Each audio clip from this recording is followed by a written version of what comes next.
Good afternoon, dear students. Good afternoon, teacher. Today we have an interesting topic of discussion called science in everyday life, in everyday objects. And of course, we start with some questions related to science. And let's see, who'd like to answer the following questions? Why is science so important in our life? And yet, technical aid is not the only reason why science remains one of the lines of force that humanity has developed. Science is important because it helps us become aware of everything around us and within us. It makes us aware of the implications of the different laws, the different forces at work in the world in which we live. Humanity would never have reached the present level if it had not wanted to discover, to improve, to find the flow of ascension. We would not be living like this today if there had not been people before us who wondered when, how, and why certain phenomena happen. Science is interesting to humanity because it is the human way of understanding and expressing reality.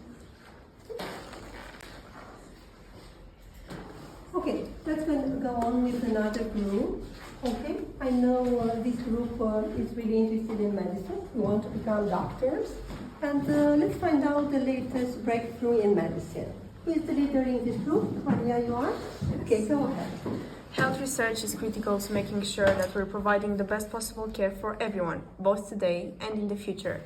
It's thanks to health research that we are able to improve diagnosis time and accuracy, better understand how to prevent conditions from developing, find new strains of viruses, provide life-saving treatments and procedures, and ease suffering and improve care. 4 amazing health research breakthroughs. The first one is the human liver that was repaired using lab-grown cells. In 2021, in the first procedure of its kind, researchers demonstrated a new technique to show that a damaged human liver could be repaired with mini bile ducts grown in a lab.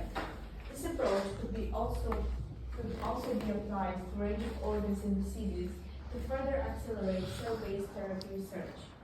The second one is the super effective single-dose breast cancer treatment. Led by researchers at University College London, a pioneering breast cancer therapy was found to be as effective as conventional treatment by just taking 30 minutes. The third one is the ancient viral DNA in human genome that guards against infections. According to new research, viral DNA in human genomes embedded there from ancient infections serve as antivirals that protect human cells against certain present-day viruses. And the fourth one, the breakthroughs in stem cell research. Now, scientists can make embryonic-like stem cells directly from skin cells, which makes it possible to model a multitude of human diseases. New drugs based on stem cells are being developed. With the efficient means of manipulating stem cells within reach, new options are opening up for researchers looking to generate new tissue in lab setting, which could radically change the way organ donor system functions. Question, of course, and let's see why we love science so much. Valerica, you want to answer the question? Please come here. We love science so much because it's a way to discover about the world. It's challenging and endless. We can never know everything about the world. And it's exciting. Humans are naturally curious and we always want to answer to questions, and science provides us these questions. Last question. Let's see if you find interesting finding out how things work, how they function. Who'd like to answer this question? David, please come here. Since I was a kid and I started to ask myself questions, I wanted to know how things work. My mom saw that in me and bought me some science books when I could read them. It was very interesting, and I think all people should look up and learn more physics, chemistry, and other science-based subjects, because it's important for us humans to understand how all the things work, to know why when we drop a ball it goes to the ground with a velocity, or to know why when a crash where 2 cars are coming from 2 directions is more bad than one. For us humans, science is very important, and we need to look up to the people that made sacrifices in the past for our modern world to be what it is today. They spend time in their labs doing experiments and other scientific research for our world and our life to be more easy today? I would start with light, because it is light that allows us to see. And first I want to ask you if you've seen this phenomenon before. Raise your hand if you have. Maybe not as extreme as the guy in the pool, but you've seen it before. This is called the refraction of light, and it's because light is traveling from water to air and then to your eyes. So right now we're going to the first experiment. I want you to fill a glass of water with water. Yeah. At least halfway. And then put a pencil inside the glass. Okay, a pencil inside the glass. The glass so facing it, so you might want to go down to the table. Okay, And go down to the closer table. and further from it. See. How do you see the pencil? Do you see something weird? Do you see a phenomenon that is similar to this? Annalika, do the same as the others? Yes, it's Okay. the same. If you see a phenomenon that is similar to what you have on the slides, raise your hand. Yeah, that's actually a refraction of light, and it's exactly the same phenomenon we're talking about. What's happening is that light coming reflected off the pencil must go through water, and then from the water it must leave the glass and go through air. And at that moment it changes direction. So it looks as if, it's hard to show on camera, but you have it in front of you. It looks as if the pencil is broken or somehow. But that's just an illusion. It's just the light that changes angle as soon as it leaves the water. With the same glass of water, I want you on a piece of paper to draw an arrow.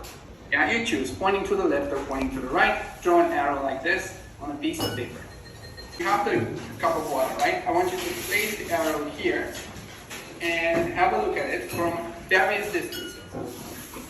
What happens to the arrow if you look at it through the glass of water? What do you see? Change direction. No, there Feel free to move closer and further from the glass to see what happens to the arrow. It changed the directions. It changes direction. What's going on? If we look at an arrow without looking at another medium, through another medium, we see it as the top. Yeah, we just see the arrow. But if we look at that as through a medium, the light will change direction as it enters the medium, and then it changes direction again as it leaves the medium, because it changes light, right? So the top, you'll see it at the bottom, and the bottom, you'll see it at the top. So right now, do you have your syringe? Yes, I have. You make some water boil without actually heating it. So what you're going to do is get some water from your glass. A little bit, just a tiny bit of water. Okay, and now press the syringe until there's no more air. Now press the syringe until there's no more air. You just want water. Okay, so right now you have a syringe with water up to the tip and no air. Now I want you to hold with your thumb, like in the picture. I want you to hold with your thumb. So look at the picture and do the The same, tip yes? of that syringe. And pull quickly. It's going to take some strength. Pull quickly and look at the water. Look at the water. Pull quickly. It's going to take a few tries. Don't worry. I heard somebody pulled one. Hope if you're not. Now, have anyone seen while they did this in the first, second, or third try? Bubbles in water? Have you seen bubbles in the water? Just a little bit, please. Yes, I did. So you can keep trying, keep working this. This is hard to pull out, but you actually see some bubbles, and that's because it's water is actually boiling. Because water does not need actually 100 degrees to boil, it just needs either high temperature or low pressure. And in your syringe, you basically create the vacuum. You push all the air out. And now you cover one end and you pull on the other, you're now creating a vacuum inside, and the water will stop boiling. But it will be just for an instant, for half a second. So you have to be very quick and pull quickly. Okay? So keep this experiment in mind and you can keep trying.